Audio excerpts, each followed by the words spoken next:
السلام عليكم ورحمة الله وبركاته. رجعنا لكم اليوم عنا عطلة حنساوي تسية زيت سهلة كتير. ما بدها شي، حنساوي لكم الفأسة تبع الزيتات بالخلاط بلا لا إلي ولا شي، وعندنا المكونات سهلة كتير. هذا شو حنساوي؟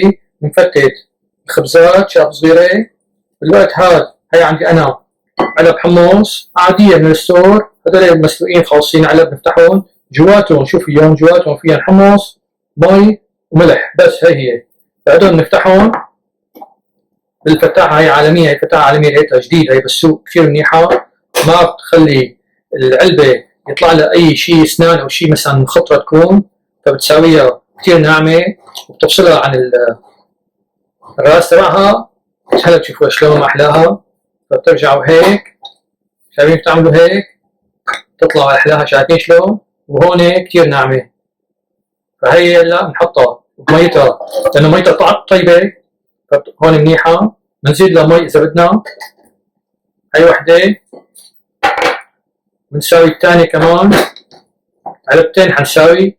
هي كل علبة وزنها نص كيلو طبعا مع ميتها.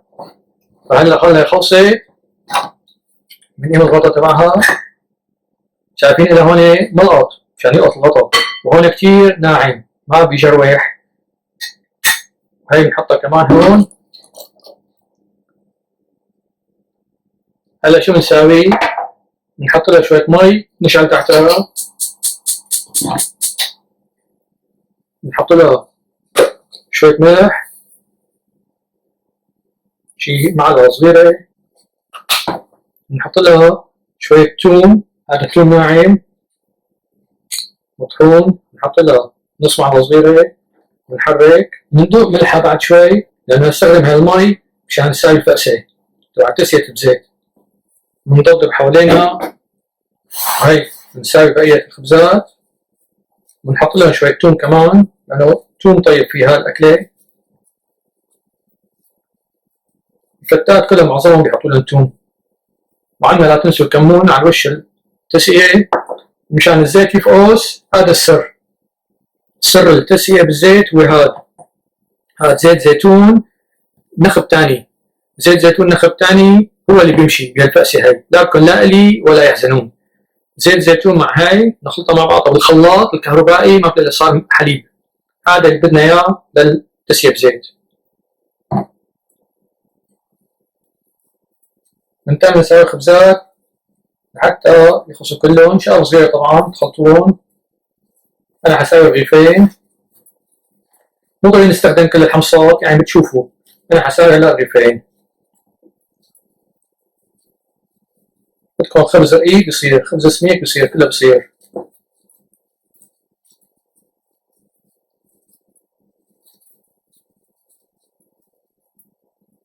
هلا بنستنى الحمصات ليغلوا. هن مسلوقين خالصين بالعلب، بيجوا مسلوقين خالصين. فاللي بده يساويها من حب يعني حمص حب ناشف، شو بينعون يعني اوفر نايت، بينعون يعني قبل بليله بميه وبيكربونات الصوديوم، بينعقهم لليله، بعدين بسلقهم شي ساعة ساعة ونص على النار لحتى يستووا يروحوا نيفا. أنا هدول جاهزين بالعلب أسهل. هلا خلص الخبزات بنحط لهم شوية توم، نص معلقة كمان، ونحركهم.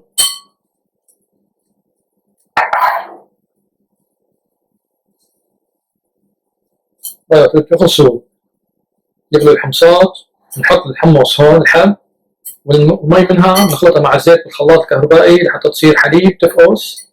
بعدين نحطها على الخبزات بنسقسقهم وبنغطيهم بالمية.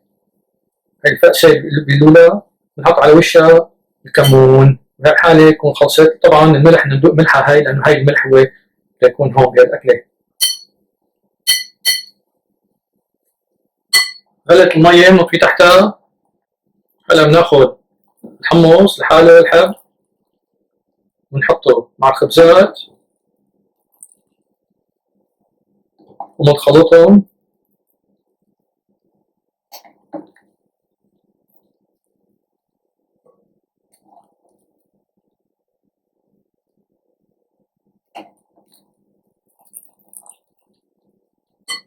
ونخلط.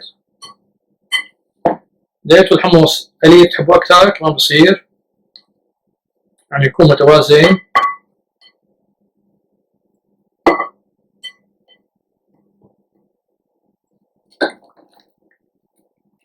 هلا بدكم تنتبهوا بالخلاط، بدكم تحطوا المية السخنة كتير، بدكم تنتبهوا وتشعلوا الخلاط، لأنه من البخار بيجوز الغطا يطير يطرسكم الدنيا، فلذلك انتبهوا عليه. الله يرضى عليكم. هون حطوا ايديكم منيح على الخلاط على الغطا، وبدكم تخلطوا الشغلة سخنة بالخلاط. هلا خلصنا من هون. هلا ناخذ الخلاط على جنب هون لأرجيكم. الزيت مثل ما بدكم نخب تاني تحطوا شوية. بسم الله الرحمن الرحيم، شي نص كاسة. هلا بتحطوا عليها من مية، انتبهوا مي سخنة. ها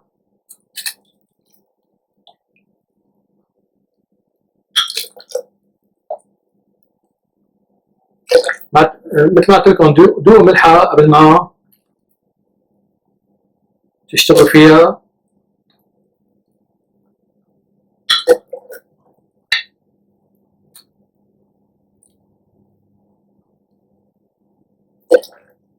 بدكم انتم تقدروا بقى قديش بدكم. انا برايي كتروا، بعدين قد ما بدكم تحطوا للتسوية مشان ما ينقص عنكم. فهلا شو حنساوي؟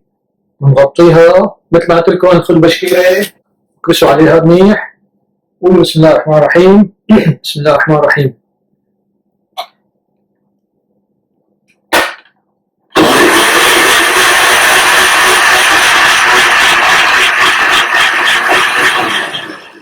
خلاص شوفوا، اللهم صل على النبي. انتبهوا هلا بترفعوها. شوفوا شلون صارت حليب. هلا هاي تحطوها على التسية، على الخبز والحمص. قد ما بدكم كتروا قللوا، اغمروها طبعا احسن، لان هلا الخبز بغل. شايفين ما احلاها؟